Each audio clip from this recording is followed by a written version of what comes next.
నమస్తే. నేను మీ Madhuri. Welcome to Social Post. ఈరోజు మనతో పాటు ఉన్నారు అడ్వకేట్ అల్లం నాగరాజ్ గారు. నమస్తే సార్. నమస్తే అమ్మా. సార్, సుప్రీంకోర్టు ఇచ్చిన ఒక తీర్పు, దానిని ఎలా చూడాలో కూడా అర్థం కావట్లేదు. పెళ్ళైన భార్య వేరొకరితో సంబంధం పెట్టుకొని ఫిజికల్ ఇంటిమేసీ ద్వారా ఒక బిడ్డనికి తల్లి అయితే, ఆ తల్లి పెళ్లి చేసుకున్న హస్బెండ్‌కి బాధ్యత తీసుకోవాలి. హస్బెండే ఆ బిడ్డ బాధ్యత తీసుకోవాలి. ఇది దీన్ని ఎలా చూడాలి సార్? యాక్చువల్లీ ఇంతకు ముందు అంటే ఇలాంటివేవైనా ఉంటే రచ్చలు అయ్యేవి, డివోర్సెస్‌కి వెళ్ళేవారు, అంతా అయ్యేది. కాకపోతే ఇప్పుడు ఈ తీర్పుని ఎలా చూడాలి అంటారు? ఇప్పుడు ఇది యాక్చువల్లీ సామాజిక పరంగా చూస్తే, సామాజిక దృక్పథంతో చూస్తే గనక ఇది తప్పుడు జడ్జిమెంటే అని అనుకుంటాము. డిపెండింగ్ అపాన్ ద సిచ్యుయేషన్స్ అక్కడ ప్రూవ్ అయినటువంటి ఏదైతే ఆమె ఇల్లీగల్‌గా వేరే భర్తతోటి, వేరే అతనితోటి సహజీవనం చేసి కన్నటువంటి ఏదైతే పిల్లల్ని భర్త సాధడం అనేది ఇది కొంచెం అంటే సమాజం యాక్సెప్ట్ చేయదు. సామాజిక దృక్పథం చూస్తే ఇది కరెక్ట్ కాదు అనిపిస్తుంది. కానీ జ్యుడిషియరీ సిస్టమ్ ద్వారా ఉన్నటువంటి వీళ్ళు డైవర్స్ కాకుండా, అంటే విడాకులు కాకుండా ఆమె ఏదైతే అక్రమంగా ఈ పిల్లల్ని కన్నది అనే విషయం ఏదైతే ఉందో, డైవర్స్ కాలేదు కాబట్టి ఈయననే వాళ్ళని మెయింటైన్ చేయాలని చెప్పేసి సుప్రీంకోర్టు ఆ రకంగా ఆలోచించి ఇచ్చినటువంటి జడ్జిమెంటు. కానీ సమాజం పరంగా ఇది యాక్సెప్టబుల్ కాదు ఇది. ఎందుకంటే ఇది ఎవరు కూడా అది అంటే ఇది it's a best ground for filing divorce. ఎందుకంటే డైవర్స్కి అంటే క్రూయాలిటీ, అంటే డైవర్స్ ఫైల్ చేయాలంటే కొన్ని స్టెప్స్ ఏదైతే ఉంటాయో, అంటే grounds for filing of divorce అంటే ఇక్కడ ఆల్రెడీ మెయిన్ కాజ్ ఏదైనా డివోర్స్కి అప్లై చేయాలి అంటే బ్రేకింగ్ ట్రస్ట్. అవును. వైఫ్ అండ్ హస్బెండ్ మధ్య ఒక రిలేషన్షిప్ నిలబడుతుంది అంటే మెయిన్ ట్రస్ట్ వల్ల. అంతే. ఆ ట్రస్టే ఇక్కడ బ్రేక్ అయింది. సో సుప్రీంకోర్టు తీర్పు ఇలా ఇవ్వటాన్ని మనం ఎలా చూడాలి? ఎందుకంటే ఇంతకు ముందు ఇలాంటి కేసెస్ చూసాం, డైరెక్ట్ డివోర్స్ కేసెస్కి వరకు వెళ్ళాయి. ఈ సినారియాలో ఏమై ఉండొచ్చు? దీన్ని ఎలా చూడాలి అంటారు? ఇప్పుడు వాళ్ళకి డైవర్స్ కాలేదు కాబట్టి ఆమె ఆ పిల్లాడు లెజిటిమేటా ఇల్లెజిటిమేటా అంటే చూడాల్సిన బాధ్యత ఉంటుంది. కానీ కోర్టు ఆ ఇచ్చిన జడ్జిమెంట్ ఇప్పుడు సెన్సేషనల్ అయింది. దాన్ని ఓవర్ రూల్డ్గా మనం మాట్లాడేటట్టు ఉండదు. యాజ్ ఎ అడ్వకేట్గా మనం లా అబైడింగ్ సిటిజన్గా కోర్టు ఇచ్చిన తీర్పును ఫాలోఅప్ చేయాలని అంటారు. కానీ ఇప్పుడు as a citizen of India మనం ఇట్లాంటి ఎంకరేజ్ చేస్తే సమాజంలో ఒక రాంగ్ పర్సెప్షన్ పోతుంది అనేది నా ఇండివిజువల్ ఒపీనియన్.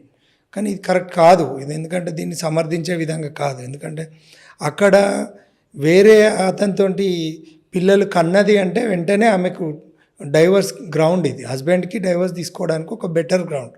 అట్లాంటిది వేరేటంతో కన్న పిల్లల్ని మీ భర్త సాధడం అనేది ఏదైతే మెయింటెనెన్స్ చేయడం అనేది ఏదైతే ఉందో, ఇది అబ్జల్యూట్ రాంగ్ జడ్జిమెంట్. దీన్ని ఎవరు కూడా యాక్సెప్ట్ చేయరు.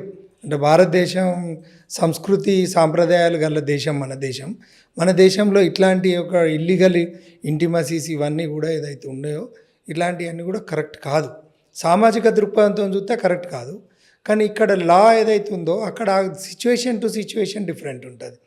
ఆ కేసులో ఫ్యాక్ట్స్ ఏమున్నాయో, ఏమైంది with the understand of the అంటే వైఫ్ అండ్ హస్బెండా లేదా without the understanding of the wife and హస్బెండా, ఇంకా దానికి సర్కమ్స్టాన్షియల్ ఎవిడెన్స్ చూడాలి.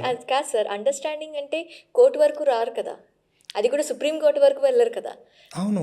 అక్కడ అండర్స్టాండింగ్ వాళ్ళిద్దరి మధ్యలో అండర్స్టాండింగ్ లేదు, నాకు తెలియకుండా. ఇది ఇప్పుడు భర్తకి తెలిసి, ఇప్పుడు సరోగసీ లాంటివి, ఐవీఎఫ్ లాంటివి, వేరే ఒకళ్ళ వాళ్ళ స్పర్మో లేదంటే వేరే ఒకళ్ళ అండంతోనో బేబీస్ని తీసుకుంటున్నారు, అర్ధగర్భాలు అంటున్నారు, ఇవన్నీ చేస్తున్నారు. బట్ ఇక్కడ తన హస్బెండ్ కన్సర్న్ లేదు అనేటప్పుడే కదా తను వేరేగా కోర్టు వరకు, సుప్రీం కోర్టు వరకు వెళ్ళింది.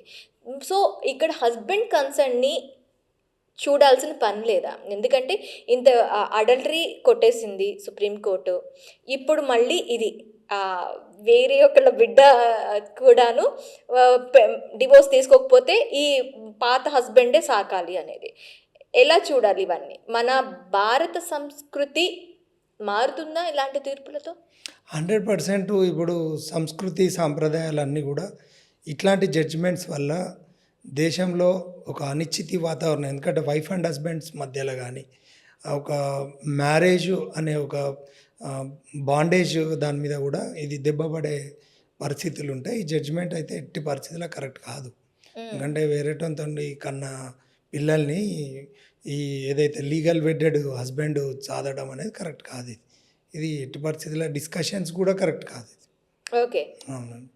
సో ఇలాంటి వాటికి చట్టాలు వేరేగా ఉండాలి అంటారు. ఎందుకంటే ఇప్పుడు దీంతో మొదలైంది అంటే ఇప్పుడు అంతకుముందు 2080లో అడల్టరీ కొట్టేసిన తర్వాత అడల్టరీ అని తప్పు కాదు అని చెప్పినప్పుడు మనం ఈ సోషల్ మీడియాలో ప్రత్యేకించి వీటి గురించి విపరీత రిలేషన్షిప్ అని, సిచ్యువేషన్షిప్ అని, బెంచింగ్ అని ఇలాంటి పదాలతో రకరకాల రిలేషన్షిప్స్ అనేవి సోషల్ మీడియా ప్లాట్ఫామ్సే కాదు మన దైనందిక జీవితంలో కూడా ఒక పార్ట్ అయిపోయాయి. ఇప్పుడు పుట్టిన బిడ్డ ఇలాంటి తీర్పు వచ్చిన తర్వాత పుట్టిన బిడ్డ ప్రతి ఒక్క తండ్రి కూడా నా బిడ్డేనా అన్న క్వశ్చన్ మార్క్తో ఉండాల్సిన సిచ్యువేషన్స్ వస్తున్నాయి. నెక్స్ట్ స్టెప్ అదే ఉండబోతుంది. సో ఎలా చూడాలి అంటారు? దీంట్లో చట్టాలు ఏమైనా మారాలి అంటారా, లేకపోతే పాశ్చాత్య కల్చర్ని మనం ఇక్కడ అడాప్ట్ చేసుకుంటున్నాం అనుకోవాలా? ఇప్పుడు ఈ జడ్జిమెంట్ ప్రకారంగా చూస్తే మనకి ఏంటంటే ఫారెన్ కల్చర్ను మనం అడాప్ట్ పూర్తిగా లీగలైజ్ చేస్తున్నారు అన్నట్టుగానే అనిపిస్తుంది. ఎందుకంటే ఇప్పుడు అడల్టరీ తీసేసిర్రు. అడల్టరీ అనేది ఒక బెస్ట్ గ్రౌండ్ ఫర్ డైవర్స్ ఉండే ఒకప్పుడు వైఫ్ అండ్ హస్బెండ్కి. కానీ ఇప్పుడు అడల్టరీ అనేది లేదు. అది దాన్ని రిపీల్ చేసిండ్రు, అంటే ఎత్తేసిండ్రు. తర్వాత ఇప్పుడు ఇంకా దారుణం ఏంటంటే ఇప్పుడు వేరే వంతోండి కన్న పిల్లల్ని భర్త సాధడం అనేది ఏదైతుందో, మెయింటైన్ చేయడం అనేది అవుతుందో, ఇంకా పూర్తిగా ఏంటంటే ఒక సాంప్రదాయాన్ని ఒక నీరుగార్చుతున్నటువంటి జడ్జిమెంట్సే వస్తున్నాయని చెప్పి అనుకోవచ్చు. మరి ఏ రకంగా కూడా మనకి ఈ జడ్జిమెంట్స్ అడల్టరీ కానీ ఇప్పుడు మీరు ఇప్పుడు ఏదైతే మెయింటెనెన్స్ యాక్ట్ కింద వేరే వారితో కన్న పిల్లల్ని సాధారణ ఇట్లాంటివన్నీ చట్టంలోనే అయితే లేవు. ఈ కొత్త జడ్జిమెంట్స్ ఎవరైతే ఇస్తున్నారో ఇది ఇండివిజువల్ జడ్జిమెంట్స్ వీటిని ఎప్పుడు కూడా అంటే సుప్రీంకోర్టే final authority, but that is not the final authority. సుప్రీంకోర్టులో పాస్ చేసిన ఏదైతే జడ్జిమెంట్స్ ఉన్నాయో పార్లమెంట్లో బిల్ పాస్ చేసి కూడా దాన్ని అమెండ్ చేయొచ్చు. అంటే పార్లమెంట్ అనేది ఫైనల్ అథారిటీ. బట్ వాటిని కొత్తగా బిల్స్ తీసుకొచ్చి వీటిని అన్ని కూడా వీళ్ళు ఇచ్చిన జడ్జిమెంట్స్ కూడా అబాలిష్ చేయొచ్చు. వీటి మీద కూడా ఆలోచించాల్సిన అవసరం ఉంది. సాంప్రదాయబద్ధంగా అంటే ఉన్నటువంటి భారతదేశ సంస్కృతిని ఇట్లాంటి జడ్జిమెంట్స్ ఇచ్చి ఇప్పటికే మన లీగల్గా లాలో చాలా ల్యాకోనాస్ ఉన్నాయి, ఎగ్జామ్షన్స్ ఉన్నాయి. అవే వాటినే మనం రీకలెక్ట్ సార్, చేయలేకపోతున్నాం. నాకు ఒక డౌట్. మీరు చాలా లాస్ ఉన్నాయి, దాంట్లో క్లాజెస్ ఉన్నాయని చెప్పారు. ఇప్పుడు ఈ లా ఏదైతే ఇప్పుడు చెప్పారో, ఏదైతే ఇప్పుడు తీర్పు ఇచ్చిందో దానికి అనుగుణంగా ఏమైనా మన భారతీయ సంహితలో ఉన్నాయా? క్లాజెస్తో కూడిన లాస్ ఏమైనా ఉన్నాయా? ఎలాంటి సిచ్యువేషన్స్లో ఇలా ఒకరి ద్వారా పుట్టిన బిడ్డని మనకి భర్తకి అంటే ఈ భర్తనే సాకాలి అనే ధోరణిలోకి వెళ్ళే ఛాన్సెస్ ఉంటాయి ఎలాంటి క్లాజెస్తో? ఇప్పుడు సుప్రీంకోర్టు ఇచ్చింది ఏదైతే 125 సిఆర్పిసి ఇంతకుముందు ఉన్నది, ఇప్పుడు 144 ఆఫ్ బిఎన్ఎస్ యాక్ట్ లీడ్ చేస్తుంది. ఇది మెయింటెనెన్స్ యాక్ట్. ఈ మెయింటెనెన్స్ యాక్ట్ కిందనే వాళ్ళు కేసు అప్ టు సుప్రీంకోర్టు వరకు వెళ్ళిన తర్వాత సుప్రీంకోర్టు ఫైనల్ కదమ్మా. సుప్రీంకోర్టు ఇచ్చిన జడ్జిమెంట్ ఏదైతే ఉందో దాని మీదనే మనం డిస్కస్ చేసుకుంటున్నాం. ఇప్పుడు యాజ్ మెయింటెనెన్స్ దాని మీద ఆలోచించి సుప్రీంకోర్టు ఇచ్చిన జడ్జిమెంట్ ప్రకారంగా ఏదైతే హస్బెండ్స్ ఎవరైతే ఉన్నారో ఇల్లీగల్గా అన్నప్పుడు వీళ్ళు 100% ఏంటంటే మళ్ళీ ఒక డైవర్స్ తీసుకోవడానికి ఛాన్సెస్ ఉంటాయి. అంతే, ఇంకా ఉన్నటువంటి పరిస్థితి డైవర్స్ తీసుకొని ఛాన్సెస్ ఉంటాయి. మెయింటెనెన్స్ ఒకటే, కానీ ఇంకా అంటే అదృష్టంగా భావించాలి హస్బెండ్స్ అంటే ఇట్లాంటి జడ్జెస్ దృష్టిలో పోకుండా ప్రాపర్టీస్ కూడా ఇంకా షేర్ ఇవ్వాలి ఉన్నటువంటి సందర్భంలో అన్నట్టుగా ఇంకా అడ్వర్స్ జడ్జిమెంట్స్ ఇవ్వలేదు. అవి కూడా రానున్న భవిష్యత్తులో వస్తాయేమో, కానీ లీగల్గానైతే ఎగ్జామ్షన్స్ లేవు. Supreme court judgement that's final. ఇంకా దాని మీద అప్పిలేట్ అథారిటీ ఏమి ఉండదు కదా. దాన్ని ఇంకా మనకు లోయర్ కోర్ట్స్ అన్నీ కూడా దాన్ని అడాప్ట్ చేసుకుంటాయి.